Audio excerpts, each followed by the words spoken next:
오늘은 사실은 조금 더 그 미술 전공하는 학생들이고 이제 대학도 생각하는 학생들이고 하니까 창작 쪽에서 조금 더 초점을 맞춰가지고 창작이란 무엇인가 이런 쪽에서 조금 얘기를 진행할까 합니다. 방금 소개받은 한남대학교 회화과에서 서영어를 가르치고 있는 신용진이라고 합니다. 반갑습니다.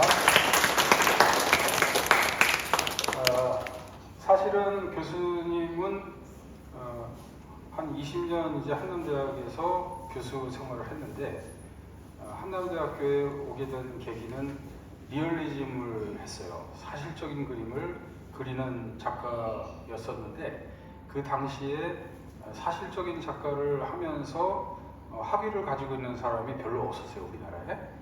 그러다 보니까 나이대하고 잘 맞아가지고 리얼리즘을 가르치도록 교수가 됐는데, 이 리얼리즘이라는 게 미술사에서 보면 이미 과거로 지나간 어떤 사조고, 그 리얼리즘 가지고 더 발전시키고 더 잘 그리려고 해도 이미 수많은 작가들이 포진을 하고 있어서 눈에 띄지도 않아요.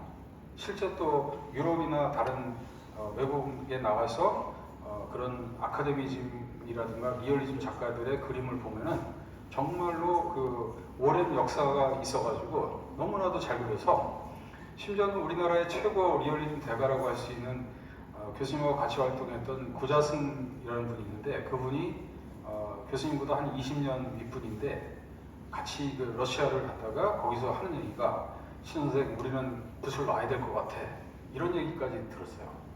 지금 그 구자승 선생님 그러면 우리나라 리얼리즘의 최고봉이 있거든요. 그런데 그분조차도 그런 상황인데, 우리나라 최고봉의 리얼리즘 작가도 외국 나가면 세 발의 피다, 조금 속된 말로. 그래서 그렇다면은 세계적인 작가가 되고자 그림을 그렸던 것 같아요, 그 어린 시절에. 그런데 지금 이렇게 나이도 들고 더 들어가도 그것을 최고로 세계적으로 이렇게 자기를 알리기가 쉽지 않다. 그런데 그것을 못해서 피하는 게 아니라 시간적으로 그것은 맞지 않고, 또 창작이라는 것을 생각했을 때 그것을 과연 내가 계속 해야 되느냐 이런 생각했을 때 사실 더 하고 싶은 그림들이 많이 있었는데도 불구하고 우리나라의 아카데미즘이나 리얼리즘으로 그 미술사를 완성한 작가가 없기 때문에 교수님이 그 아카데미즘을 완성해야 되겠다 이런 사명감을 가지고 대학 때부터 계속 이 작업을 해왔는데, 10년 전에 미국에서 1년간 그 연구년 활동을 하게 됐어요. 그때 좀 아이러니하게 두 모델의 화가를 봤는데, 한 모델은 이제 가보시안 미술관에서, 가보시안 갤러리에서 제프 퀸스라는 작가가 저지르죠. 그 조각인데 그 긴 풍선 가지고 꾸겨가지고 이렇게 강아지 만들고 그것을 크게 알루미늄 조각으로 확대하는 그 작가가 있어요. 그 작가의 작품이 300억에 팔렸어요, 그 당시에. 10년 전에. 근데 그 다음날 이제 그 맨하탄 시내를 이제 그 갤러리를 돌아다니다가 집에서 싸온 햄버거를 하나, 이제 그 중앙우체국 앞에 계단이 굉장히 많은데 거기서 보통 사람들이 거기서 햄버거를 먹으면서 점심을 때워요. 그렇게 이제 때우면서 앞에 지나가는 사람들, 차량, 건물들 이런 걸 구경하면서 이렇게 먹는 중에 어떤 화가 한 분이 빵모자 쓰고 캔버스를 들고 화급박수를 메고서 고개를 숙이고 약간 절뚝거리면서 처벅처벅 걸어가는 모습을 봤어요. 그때 저 모습이 지금 내가 하고 있는 아카데미즘 작가들의 모습이에요. 이게. 그래서 이 작가가 될 것인가, 그 전날 봤던 제프 퀸스처럼 될 것인가, 현대미술가죠. 그래서 한참 고민하다가 학생들한테 새로운 것을 계속 가르쳐야 되고 이런 입장에서 뉴욕에 왔는데, 제프 퀸스는 지금 미술사에 나오죠? 아주 달변가요. 그런데 그런 작가처럼 그래도 돼야 되지 않겠는가 이런 생각을 하면서, 그렇다면 내가 변화를 시도해야 된다 이런 생각을 했죠.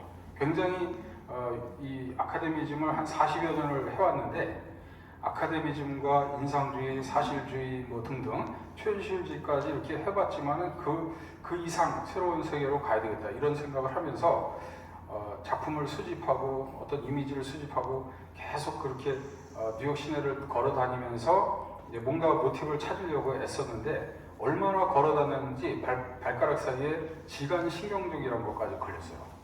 하루 종일 말리 이상? 말리는 거진 15마리를 걸었던 것 같아요. 그러면서 돌아다니면서 미국의 모든 미술들을 봐왔는데 그래도 다 못 봤겠죠? 그런데 이제 보다 보니까 이게 우리도 할 수 있는 무엇이 있다, 나도 할 수 있는 무엇이 있다 이런 생각이 막 들었어요. 왜냐면 우리나라 학생들, 우리나라 사람들은 머리가 좋아요. 그래서 현대미술이라고 이렇게 내놓으면은 금방 터득을 하는 것 같아요. 그래서 제 나이 또래이지만 우리나라에서도 유명한 서도호라는 작가의 들어봤어요? 혹시 서도호라고?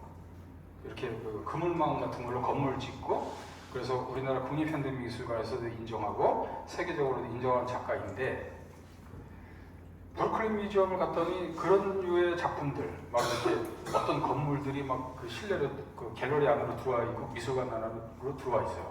그런 걸 보면서 우리나라 사람들은 충분히 서도호 같은 작가들이 나올 수 있겠다 이런 생각을 했어요. 여러분들도 그런 무대에 가서 이렇게 미술을 보다 보면은 더 많은 아이디어를 생산해낼 수 있겠다.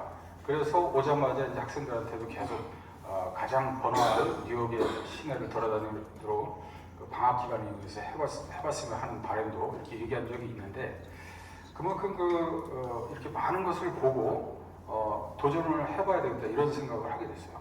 그래서 교수님도 여기 그림부터는 이따가 다시 설명을 할 텐데 그때 만들어진 그림의 일부분이에요. 그때. 그래서 오늘은 이제 그런 정도 이제 얘기를 하고 여기서부터 간단하게 작품을 설명하는데 이 크게 보면은 이쪽에서부터 저기 두 번째까지는 이제 금강산을 그렸어요.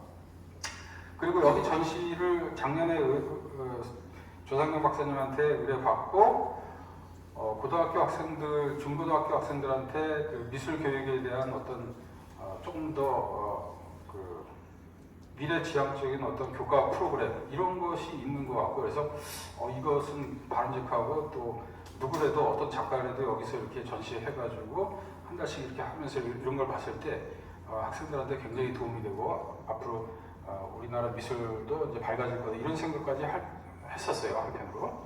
그래서 이번 전시를 하면서 초대해 주신 것도 고맙지만은 이 전시를 통해서 우리나라 젊은이들이 순수미술에 대해서 조금 더 접근할 수 있는 기회를 갖고 더 많은 예술가가 이렇게 나왔으면 좋겠다 이런 바람을 갖게 됐어요. 그래서 여기서부터 저기까지 그림을 간단하게 설명을 하자면은 금강산에 이건 소나무고 저기 있는 건 금강산이에요. 금강산. 저기 있는 거 가운데 걸 먼저 설명하자면 금강산은 사계절 이름이 따로 있어요. 봄에는 금강산, 여름에는 복매산, 가을에는 풍악산, 겨울에는 개골산 이렇게 해요. 그런데 교수님이 3번을 갔어요. 저기를 3번을 갔는데 금강산을 못 갔어요. 봄에는 못 갔어요. 그리고 다음에 가려고 했는데 그때 총격 사건인가 뭔가 사건이 있어가지고 금강산이 폐지가 됐어요. 폐쇄. 그래서 지금까지 계속 못 가면서 저 그림을 원래 저기 하늘도 빨간색이었고 그 주변이 전부 다 붉은 단풍이셨던 그림이었는데 저것을 이제 그 봄으로 조금 이렇게 바꾸면서 금강산을 가고자 하는 금강산 그리움을 그냥 그림으로 그려낸 거예요.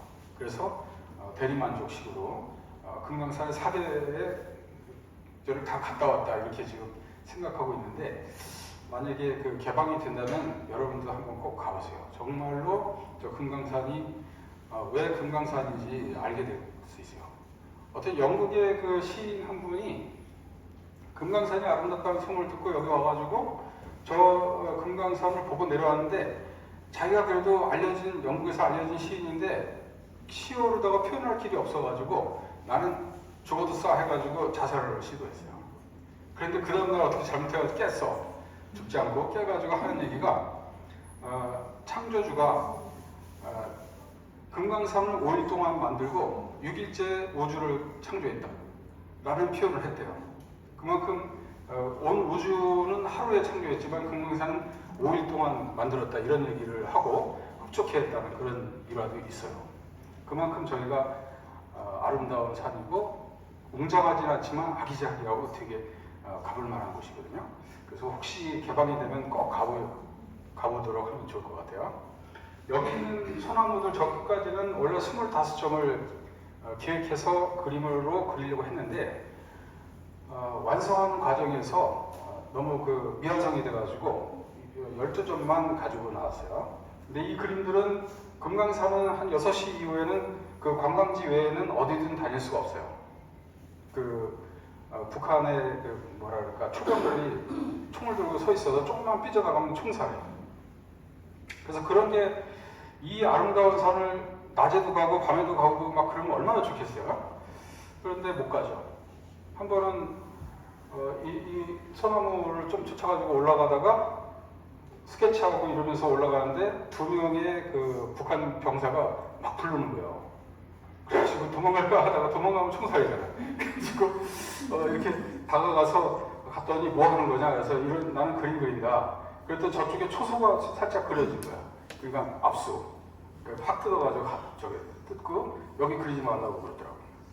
그런 일화가 있었어요. 잘못하면 총살 맞을 뻔한 그런 그림들이라고 볼 수 있는데 밤에 그래서 고즈넉한 시각이었는데 그때 이후로는 이런 걸 상상했어요. 교수님이 상상하면서 대낮에 찍은 소나무인데 밤으로다가 이제 바꿨죠. 그래서 일반적인 풍경화는 나가서 풍경을 그리고 어떻게 이렇게 있는 그대로 그린다든가 그렇게 재현이 됐다 그러면 이것은 재현 속에 상상을 부여한 그런 그림이고 여기에 달을 등장시킨 것은 사실은 태양이라는 것은 밤에는 사라지죠.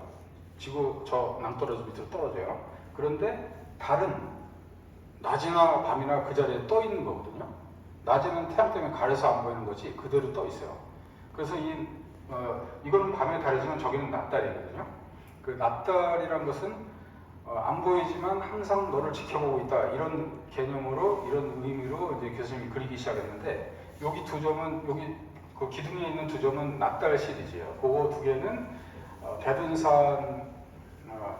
대둔산을 그린 건데 여기 대전 인근에 있죠. 그래서 낮에 누군가는 계속 지켜보고 있다 이런 의미를 갖고 그래서 이 금강산에도 또 금강산 소나무에도 달을 그려 넣어서 어떤 이북과 남한의 어떤 이데올로기라든가 이런 것들에 대한 두고 보자. 이제 역사는 어떻게 바뀔 것인가 이런 것도 좀 내포하고 있다 이렇게 보면 좋을 것 같아요. 그리고 여기 있는 12점은 그리는 과정을 유튜브에 다 올렸어요. 그래서 여러분들이 네이버에서 금강월화송이라든가 월화금강송을 찍으면 요거 그리는 과정이 나와 있어요. 그림 그리는 과정은 처음에는 이제 유튜브 촬영을 교수님 직접 하다 보니까 미숙해가지고 이렇게 옆에서 놓고 이렇게 그리니까 그림이 이렇게 다각형으로 되면서 잘 안 보이더라고. 그래서 정면에다가 놓고 카메라를 놓고 그림을 정면을 찍으려니까 자세가 이렇게 돼서 이렇게 가면 그린 거야. 그러니까 뭐 이렇게 잘 그리려고 잘 그릴 수가 없지. 그냥 막 흔들어대면서 그렇게 그리는 모습들이 유튜브로 12개가 올라와 있을 거예요. 그래서 과정이나 이런 것들은 거기를 참조하고 이 12개가 전부 다 금강산, 금강송 그 또 제목이 붙어요. 예를 들면 이건 오래된 노인송, 노송이고 여기 있는 거는 뭐 이게 최초에 그린 건데 이렇게 사색하게 하는 느낌이 들어서 사색송이라고 이름을 붙였고요. 저기는 다른 크게 그래서 만월송 이런 식으로 다 의미 부여를 하고 또 짧게 글을 다 써놨으니까 그걸 참조하면 좋을 것 같아요. 알겠습니까? 그리고 이제 저쪽 끝에 2점은 여기서 안 보일 것 같은데 이쪽은 조금 이상해.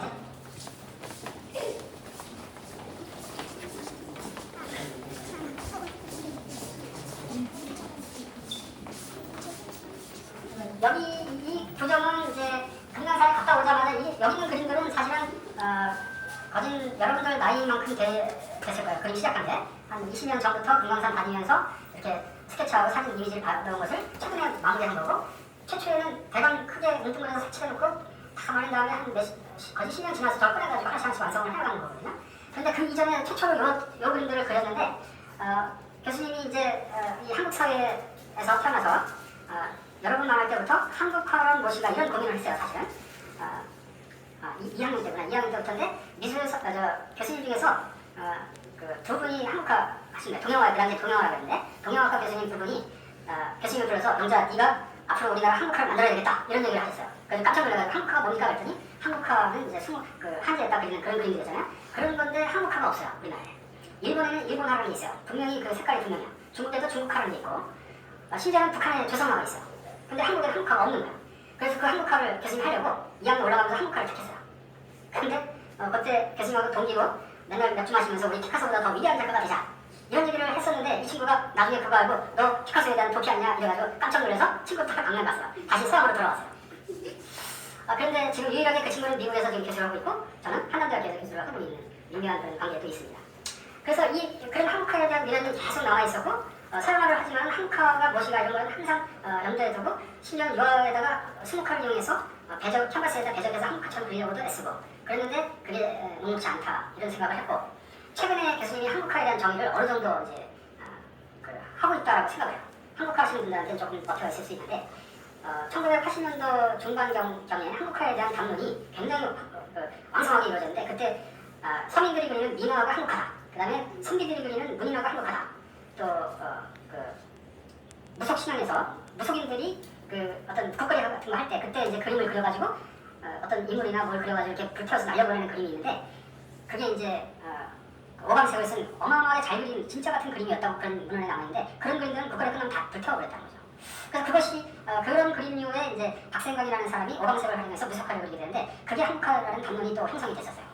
그런데 지금 와서 생각하면 서로 자기들이 한국화다라고 주장하는 바람에 그 담론 형성이 안 되고 결국엔 한국화를 정의를 못하고 있지 않나. 또 어떤 분들은 이제 진경산수, 실경산수에서 사회적인 그런 표현하면서 여러분들한테 좀 한자 써서 그런데 의라는 것이 있어요. 그게 어떤 실제가 아닌 정신세계를 그리는 것이었는데 그것을 그린 진경산수가 한국화다 또 이런 담론도 있고 그런데 가만히 교수님이 생각해보니까 한국화를 굳이 미다가 한국화다 이렇게 구분할 필요가 없을 것 같아요. 우리나라는 그 계층마다 저마다 즐기는 세계가 있었던 것 같아요. 미술에서도. 그렇다면 그 모든 게 다 한국화다 이런 결론이 최근에 나오고 있어요. 교수님이. 그래서 교수님도 이런 그림을 그리고 여기 있는 모든 그림들을 한국화라고 이렇게 하고 싶다는 그건 아니에요. 여기 있는 거는 한국 그림이에요. 여러분들이 그림을 그리면 한국화가 아니라 한국 그림인 거예요. 알겠습니까? 그런데 만약에 내가 한국화를 뭉뚱그려서 하고 싶다 그러면 한번 나중에 그 공부 한번 해보세요. 그래서 이것은 교수님이 생각한 것 중에서 그 정선의 인왕제색도라는 게 있고 그 다음에 금강전도라는 게 있어요. 금강산 그림 중에서 가장 으뜸으로 생각하는 게 금강전도라고 생각하거든요. 그 안에는 동양사상이 다 들어가 있어요. 한눈에 금강산 모든 게 다 표현이 돼 있어요. 근데 교수님도 그렇고 다른 작가도 금강산을 그리면 이런 식으로 한 단면만 그리게 돼요. 저기 동양화가 중에서 김홍도가 제일 유명하죠 우리나라에서. 김홍도도 금강산을 그렸는데 김홍도가 그린 금강산은 이런 식으로 한 시점으로 해서 그려냈어요. 그래서 정선의 그 금강전도 이런 거는 정말 세계적인 작품이다. 한번 그거 한번 찾아보세요. 찾아보면 그 안에 엄청난 기운이 막 감돌고 있는 걸 느낄 거예요. 그래서 이 그림을 그리면서 사용화를 하지만은 여기 있는 그 금강산 산의 모형을 금강석 가로로 뿌려가지고 토박한 느낌을 줬어요. 그리고 여기 외곽선은 동양화의 그 수묵화 같은 선을 그려서 약간 동양적으로 그렸고 여기 그 뒤에 있는 이 노란 건 달이에요. 빨간 건 해고 이런 그 십장생도에서 이런 해와 달을 떠갖고 그래서 동양풍 같은 그림을 그리려고 했고 여기에 그 시제처럼 이 시제라고 그러죠. 이 동양화제 시제를 쓰게 돼 있는데 시제처럼 이거 제목을 붙이고 여기 대한민국이라는 낙관을 찍었어요. 이렇게 찍으면서까지 이제 교수님 한국화에 대한 그 생각을 떨칠 수가 없었는데 이 그림은 한국화는 아니에요. 결국에는 한국 그림이죠. 근데 이제 그 인왕제색도를 보면 비온 바로 직후에 그림을 그린 거라서 바위가 시커매요. 근데 일반 사람은 바위를 시커멓게 그린 경우가 없죠. 그런데 시커멓게 그려요. 실제 비 오면 그 산에 바위가 시커매져요. 물이 묻으면 시커매져요. 그래서 굉장히 훌륭한 그림이고 실제 인왕제색도 그거를 보면은 아마 인터넷 들어가면 유튜브로 그 국립현대미술관에서 제작해서 설명을 자세하게 해놓은 것도 있어요. 그래서 이 그림은 이제 그런 미련을 가지고 그린 거였고 여기 태양이 두 개, 태양이 있고 달이 있고 여기 그림은 이제 조금 미완성인데 이것도 달과 태양이요. 여기는 하얗게 칠하고 빨갛게 칠했죠. 둘 다 그 빨간 것도 태양이고 하얀 것도 태양인데 이 우리나라가 백이민족이라고 했잖아요. 백이민족이 태양색이거든요. 하얀색. 하얀색은 태양색이고 태양은 빛의 색이에요. 빛. 그 색이 빛의 혼합이라는 게 있고 물감의 혼합. 빛의 혼합은 가산혼합이라고 하고 물감의 혼합은 감산혼합이라고 해요. 그래서 색을 섞을수록 감산혼합은 시커매지는 거고 빛의 혼합, 가산혼합은 섞을수록 하얘지는 거예요. 그래서 모든 색을 다 갖고 있는 게 흰색인 거예요. 근데 일본에서 일제 때 백이민족 해가지고 염료가 없고 돈이 없어서 색이 있는 옷을 못 입었다. 이렇게 해서 가난한 민족, 불쌍한 민족으로 비쳤죠. 그런데 그게 아니라는 거죠. 백이민족이 맞고 백색은 모든 색을 어우른 그런 색이다. 그래서 그런 것도 조금 들어가 있는 거죠. 여기에는. 이것은 이제 금강송의 일부분인데 금강송은 적송이에요. 약간 붉은 송이고 붉은 미인의 어떤 붉은 홍조를 띤 얼굴이라고 해서 미인송이라고도 합니다. 여기까지 금강산 소개를 끝내고 여기 그 돌가루를 묻힌 것처럼 여기도 돌가루를 묻혀가지고 대전산 이 대전의 인근에 있는 풍경을 두 점을 5점인가 그랬는데 요 크기로 5점인가 그랬는데 이제 2점인가는 뒤를 찾아오고 한 점은 요거랑 조금 차이가 있어서 2점만 가지고 나왔어요. 자 이제 여기서부터 본격적으로 교수님이 창작에 대한 얘기를 조금 하고 싶은데 그 우리가 작품을 만들어가는 과정에서 창작을 해야 되겠다. 또 창조자 그러면 신나게 할 수 있다고 그러긴 하는데 창작이라고 하면 더 편하겠죠? 창작을 하려면 항상 창작하려고 하는 마음가짐이 필요하다. 이런 생각을 했어요. 그래서 그 미래에 이제 여러분들이 한번 생각해보세요. 지금 AI가 나오고 그 GPT가 나왔죠? 챗봇. 지금 뭐 물어보면 답을 금방금방 해요. 그렇다면 이제 조만간에 AI가 인간이 하는 일을 다 대신하게 되죠. 그러면 인간이 할 수 있는 일은 그 다음에 뭘까? 이런 생각을 해야 되겠죠? 뭘 하면서 즐겁게 살 것인가? 없을 것 같아요. 즐겁게 살 수 있는 건 없어요. 그냥 살아가겠죠. 근데 즐겁게 살 수 있는 것은 창작할 때 즐거워진다는 거. 그것을 생각하면 아마도 AI가 아무리 발전을 해도 스스로 창작하거나 하는 거에 있어서는 인간을 따라가기는 어려울 거예요. 왜냐하면 상상할 수 있기 때문에. 그래서 이 창작하는 그런 사람들이 앞으로 미래에 인류를 다스릴 수 있지 않을까 이런 생각을 하게 됐어요. 여기서부터의 그림은 사실은 이제 교수님이 항상 고민하던 것 중에 하나는 무엇을 그릴 것인가, 왜 그릴 것인가, 또 어떻게 그릴 것인가 이런 생각을 항상 했지만은 더 심층적으로 어떤 것을 그리고 나만의 어떤 그림을 그려야 된다. 이게 이제 막 교수님한테 새로운 창작 영역으로 들어온 거죠. 그동안에 한 40여 년을 유화를 다루면서 어떻게 보면 정말 잘 그리는 그림을 그린다 그러면 이제 유화 기법적으로 누구보다도 더 잘할 수 있는 상황이고 한 1년, 2년 한 작품 가지고 매달리면 정말 깜짝 놀라게 한마디로 악소리 나게 그릴 수 있겠다 이런 그 준비도 돼 있는데 그걸 그릴 이유가 없어져 버렸어요. 아까 서두에 얘기했지만 너무나도 많은 사람들이 그걸 하고 있기 때문에 똑같이 그 안에 대봤자 뭐 의미가 없죠. 오로지 유일한 창작가, 창조자 또 미술사에 나와 있는 모든 사람들은 이런 고민을 했었을 것이고 잘할 수 있지만 새롭게 갔죠. 그 사람들만 미술사에 남았잖아요. 대표적인 예가 피카소죠. 피카소는 14살 때 대상을 마스터했어요. 그러니까 16살 때 과학과 자연이라는 그림을 그렸는데 너무나도 잘 그렸죠. 그런데 그 그림을 더 이상 안 그리고 육체화적으로 그렸죠. 이건 더 리얼해. 왜냐면 정면에서 보고 측면에서 보고 이렇게 좌측면 우측면 위아래에서 본 거를 다 같이 그려내니까 오히려 더 그 사람 같다 이런 주장을 할 수가 있죠. 그래서 그런 새로움에 대한 것을 만들어내는 사람만이 이제 유일한 그 분야에서 어떤가는 그런 예술가가 되겠죠. 그래서 교수님도 이제 과거에 여러분 할 때 피카소보다 더 위대한 작가가 되자 이런 생각을 다시 하면서 새로운 그림을 그려야겠다 이런 생각을 하게 됐고 그 새로운 그림을 어떻게 하냐 그 고민을 또 하게 됐고 그래서 뉴욕을 그렇게 발품하면서 돌아다니면서 봤던 조금적으로 그림이 될 만한 거 이런 것들을 찾기 시작했어요. 그래서 계속 수집을 했어요.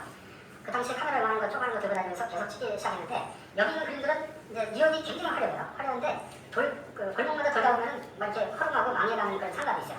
그런 상가에 창문에 이런 종이 같은 걸 붙여놓고 그 안에서 새로운 어떤 상점이 생기기 위해서 공사를 하고 있어요. 그런데 이 종이들이 테이핑 돼가지고 이렇게 있는데 열받아가지고 좀 오래되면 이렇게 내려앉더라고요. 내려앉은 그 종이 꾸겨지는 모습들이 이거 조금적으로 그림이 될 만하겠다 해서 수집을 하기 시작했는데 그 수집한 것들을 이제 집에 와서 계속 보면서 거기서 형상이 이거 보니까 무슨 여기 있는 건 아니죠. 저 앞에 이제 그 여우와 포도 그림인데 누가 찢었는데 아니면 찍게 됐는데 여우 눈처럼 보인 거예요. 그래서 여우를 상상하게 됐는데 그렇다면 다시 한번 가보자. 그래서 이제 다시 또 돌리고 해서 수집한 그 대상을 새롭게 재구성해서 이야기를 만들기 시작했죠. 그게 이런 그림들인데 이런 건 그래서 이거 테이핑 자국이고 이게 종이 자국인데 그 안에서 이렇게 약간 이렇게 볼륨이 생기는데 그 볼륨들이 이렇게 어떤 공간처럼 느껴졌어요. 그래서 공간을 그리려고 하다가 마침 그때 마크로스코의 그림을 보게 됐어요. 한 300호인가 500호인가 굉장히 큰 그림인데 그거를 이렇게 미술관에서 보다 보니까 몸이 공중에 막 뜨는 듯한 느낌을 받았어요. 여러분도 한번 경험해보세요. 정말 그 우주 공간에 떠 있는 듯한 그런 느낌을 갖게 되는데 그 그림을 계속 분석하다 보니까 별로 그리는 것은 큰 차이가 없어요. 근데 우리나라 성악가들 또 마크로스코 그림을 흉내내기도 하더라고요. 그리고 싸게 팔기도 하고. 근데 그 그림을 잘 보면 이 그림에서 잠깐 얘기하자 그러면 결국에는 연한 색이 똑같이 들어가는데 이 외곽에 수없이 많은 터치들이 있다는 거죠. 그 터치들로 해서 공간이 만들어지는 거다. 이렇게 생각을 하고 이제 실험을 해봤죠. 이런데 이제 중간선이 계속 생기고 롤러로 문지르고 붓으로 문지르고 계속 하다 보니까 이 사이에 어떤 공간이 형성이 되죠. 그래서 깊이감이 느껴지게 이렇게 이제 한번 그려본 거예요. 그것을 이제 어떤 그 관람자가 옆에서 보면서 교수님도 이 여인의 자리에서 저 대상을 보고 있는 그런 의미의 그림으로 창공이라는 제목을 붙인 거예요. 연색을 쓴 건 없어요. 마크로스코에서는 그냥 이렇게 창공이라는 의미를 두고 파란색으로 그려봤어요. 그리고 여기 있는 이 그림은 2013년도에 뉴욕을 돌아다닐 때 그때 보지는 못했는데 뉴욕 맨하탄의 타임스퀘어라는 공간인데 거기서 BTS가 공연을 했어요. 그때 교수님이 다른 채널로 들었는데 이 BTS가 전 세계에 한국을 알리고 있었죠. BTS 전에 누가 알렸죠? 싸이가 알렸는데 사실은 교수님 생각에는 싸이가 왜 이렇게 떴을까? 미국 사회에서 이런 생각을 했어요. 아니 비어있는 잘생긴 장동건이 떠야지 왜 싸이가 뜨나? 사실은 미국에서는 중국도 그래요. 중국의 그 미술이 한때 굉장히 융성을 했어요. 그런데 미국 사회에서 중국 작가들 그림을 사들이면서 중국 작가들 그림이 엄청 비싸진 때가 있어요. 그런데 가만히 생각해보면 중국의 작가들 그림이 다 중국의 어떤 이데올로기인데 중국의 사회주의 체제를 반대하는 그런 작가들의 그림이 아니었나 이런 생각을 하고 그 그림 속을 그림을 히트친 그림들을 잘 보면은 대두 엄청나게 머리가 크고 또 이빨도 이렇게 막 웃어도 이빨이 많이 보이고 이런 조금 우스꽝스러운 사람들을 그린 그런 그림들이 히트를 쳤던 거 아닌가 이렇게 생각해보면 미국 사회에서 중국의 모든 사람들이 이렇게 생겼어 이런 우스꽝스러운 사람들이야 이런 거 아니었나 이런 생각도 했어요. 거기서 이어져가지고 싸이가 또 싸이를 띄우는 거 봐가지고 싸이가 이렇게 장동건이나 뭐 이런 배우들 같지 않은데 왜 저렇게 뛰어나 이런 생각도 하게 됐죠. 그죠? 그런데 싸이는 달랐어요. 싸이가 뜨면서 뭘 했냐면 비빔밥을 소개했어요. 미국 사회에서. 그러더니만 갑자기 그 다음에 이제 BTS가 또 뜨기 시작했죠. 이제는 한국의 그 이미지는 BTS 이미지가 돼버린 거예요. 그래서 대한민국이 외국에 나가면 오고 싶은 나라에 들어가요. 그리고 경제적으로도 그 세계 6강 안에 든다는 얘기도 있고 여러분들은 굉장히 그 풍족한 사회에서 살게 됐는데 다만 아쉬운 거는 경제적으로는 그런 나라인데 문화적으로는 너무나도 미개하다 아직까지 이런 생각을 할 수밖에 없어요. 그런데 지금 여러분들이 아마 성인이 돼가지고 작가로 활동할 때쯤 되면 충분히 문화적으로도 성숙한 나라가 되지 않을까 이런 기대를 하고 있습니다. 그래서 미래에 여러분들 주인공이 됐을 때는 좀 행복한 삶을 살 수 있지 않을까 이런 생각을 했고 이때 이 7명의 BTS가 공연을 했고 우리 한국을 알리기 시작했다. 그래서 멀리서 지켜보면서 이 BTS가 우리 젊은이로서 한국을 알리는 아주 훌륭한 영웅들이다 이렇게 생각해서 이 제목이 내부 수리 중 영웅의 탄생이라는 제목을 갖게 됐어요. 이것은 7명이 7점을 그렸는데 그 중에 한 점이고 7명이 섞여서 얘가 지는가? 아마 그럴까요? 제일 잘생기네? 맞나? 그렇게 되는 거예요. 그러니까 이 안에 어떤 학생은 여기 한번 전시를 했었어요. 서울에서. 어떤 학생이 딱 보더니 이거 아름이네 막 그래요. 왜 아름이면 보이지? 그러니까 아름이도 들어가 있어요. 그러니까 이렇게 자기가 좋아하는 BTS 생각하면 볼 수가 있어요. 그리고 이제 요 7명이 섞여서 아름이 조금 더 이렇게 드러나오는 그런 식으로 해서 7점을 그렸는데 아직 조금씩 미완성이에요. 그래서 다음 기회에 이 그림들을 이제 공개를 할 예정이 있습니다. 여기 있는 것들은 이제 우상처럼 바뀌는 그런 이미지를 실루에서도 처리한 그런 그림이고 이런 식으로 인물을 여기 여러 사람들을 다 그리게 되면 이 주인공이 죽죠. 그래서 이거를 그냥 실루에서 이렇게 처리를 했습니다. 그리고 이쪽은 이제 이 그림들은 이제 똑같은 맥락에서 그려진 건데 이 안에서 그 전동공구 돌아가고 그 안에서 인물들이 막 소리치면서 일을 하는 그런 모습이 있었고 그런 소리가 들렸어요. 처음에는 이런 사이사이에 이렇게 들여다보고 무슨 소리가 나나 뭘 하고 있나 이렇게 궁금해서 들여다봤는데 이 안에서 막 기계 돌아가고 사람 떠드는 소리, 시끄러운 소리 이런 소리가 갑자기 이 짐승들의 하울링으로 들렸어요. 그때 그 이유는 이제 교수님 여러 번 할 때 새벽에 일어나가지고 동물원을 뛰어다녔어요. 운동하면서 그 시간 새벽에 한 5시에서 6시 사이인데 그 사자, 호랑이 이런 무리에서 엄청난 하울링이 들려요. 정말 공포스러워요 진짜. 얘네들이 울부짖으면 아주 쩌렁쩌렁하거든요. 그러니까 그 시멘트 사각의 그 우리 안에서 그 드넓은 어떤 그 초원을 뛰어놀아야 되는 이런 짐승의 왕이 갇혀 있잖아요. 그 왕이 하울링 그런 소리로 안에서 공사하는 소리가 들려왔어요 교수한테. 그래가지고 이런 것을 이제 세트로 사자, 호랑이, 뭐 늑대, 여우 해가지고 한 15점 정도를 지금 그리고 있고 몇 점 완성된 건데 이제 이것은 여기 소개하려고 잠깐 갖고 나온 거예요. 그래서 이제 그 동물들 사라져가는 그러니까 멸종위기 동물전 이런 거에 재작년에 여기 전시가 됐었는데 그때 그 전시 포스터로 사용되게 됐어요. 그래서 기후 환경에 대한 그림으로 이어졌어요 이것도. 그래서 이제 내부 수리 중이라는 타이틀을 처음 했었을 때는 어디도 그 작품 제목에 내부 수리 중이 없었던 걸로 알고 있고 서울에 있는 선배 작가들이 내부 수리 중이라는 타이틀을 보고 교수님한테 전화 와서 하는 얘기가 내부 수리 잘하셔 하는 약간의 비아냥을 들었어요 처음에는. 그런데 지금 이 내부 수리 중이라는 타이틀은 그 생각하는 대로 그림으로 그려낼 수 있는 부주제가 붙을 수 있는 타이틀로 해서 이런 걸 그리다가 이제 나름대로 이렇게 이미지를 합성해서 새로운 이미지를 만들어내는 그런 그림들을 아이익스플로 아트라는 말을 교수님이 만들었어요 신조어로. 그거는 이제 앞으로도 계속 홍보 활동을 해나가서 이미지로 새롭게 조합해서 다른 작품 촬영하고 하는 어떻게 보면 미술사에서 포스트 모더니즘 속의 어떤 미술들을 이렇게 그리는 그림들을 아이익스플로 아트라고 하자라고 정의하고 그런 작가들을 한번 묶어서 한번 의견 교환을 이렇게 해볼까라고도 생각하고 있어요. 그래서 그런 것들 중에 하나고 이것은 이제 이 안에서 또 이렇게 들여다보니까 막 그라인더 기계 돌아가면서 불꽃 튀잖아요. 쇠자를 부를 때 그 불꽃이 팍팍 튈 때 불의 발견이라는 타이틀을 상상하고 이 이미지는 원신도 아니고 그리스 신화에 나온 프로메테우스 불의 신이죠. 그것을 섞은 새로운 교수님이 만든 인물이에요. 그래서 이 불의 발견이라는 걸 통해서 인간은 지혜를 얻었다. 그래서 그런 약간의 계몽적이긴 한데 이 계몽 교수님이 40여 년 동안 그림 그리면서 계몽주의에 빠졌어요. 그림으로 목매한 사람들을 계몽시킨다. 이게 이제 과거 고전주의 그 그림의 화두였거든요. 근데 지금은 예술에서 계몽 얘기 나오면 그건 너무나도 진부한 거기 때문에 안 하는 게 좋을 것 같고 이것도 계몽을 떠나서 그냥 상상의 소설물이다 이렇게 봐줬으면 좋겠습니다. 지금 그 어려운 말이다. 계몽에 대해서 그림으로 계몽하려고 하면 이제는 안 돼요. 과거에는 그림이 시작이 그 종교화죠. 종교화. 그 대부분 사람들이 글을 몰라가지고 그림으로 설명을 했단 말이죠. 그러니까 이 그림이 과거의 그림들은 그림이 아니라 사파예요. 종교를 알리기 위한 사파. 근데 그동안에 그거를 해왔던 거죠, 교수님도. 그래서 이제 순수미술로 들어가자 이런 운동이 이제 막 시작되고 그게 계속되다 보니까 추상이 나온 거죠. 모든 것을 제거하다 보니까 추상이 나오는데 추상이 나오다 보니까 또 추상도 장식화되죠. 그러다 보니까 다시 회화로 돌아가자. 그런 게 이제 모더니스트, 포스트 모더니스트들이 이제 다시 그 이미지로 그림을 그리게 되고 이런 미술사를 한번 여러분들이 공부를 해야 될 거예요. 그래야지 교수님처럼 40년 동안 헤매지 않을 거예요. 여러분들이 들어가서 미술사, 미술 이런 거를 공부하다가 빨리 내가 갈 수 있는 길을 가고 거기서부터 나의 세계를 창조해. 근데 교수님은 돌고 하다가 우리나라에 이런 고전을 가르칠 수 있는 교수님들이 사실 없었어요. 그래서 중국 작가한테 어깨 동무로서 기름 쓰는 법을 훔쳐서 배우고 이렇게 지금까지 해왔던 거 아니에요. 이런 생각이 드는데 여러분들은 빨리 그 길을 가고 그 다음 세계로 진입을 할 수 있는 그런 아마도 미술을 해야 될 것 같습니다. 그리고 이쪽에 이제 마지막으로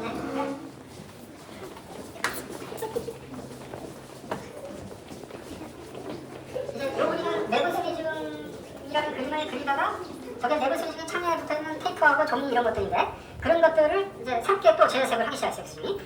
여기는 이런 것들을 테이프를 이제 붙인 것처럼 이제 가상으로 그린 거죠. 요게 삼원색이에요. 삼원색을 이용해서 이렇게 붙이고 요건 종이이고 종이 안에 얼비치는 어떤 모양 형태를 상상하면서 여기에는 소나무가 어울려 라고 해서 소나무를 그리게 된 거죠.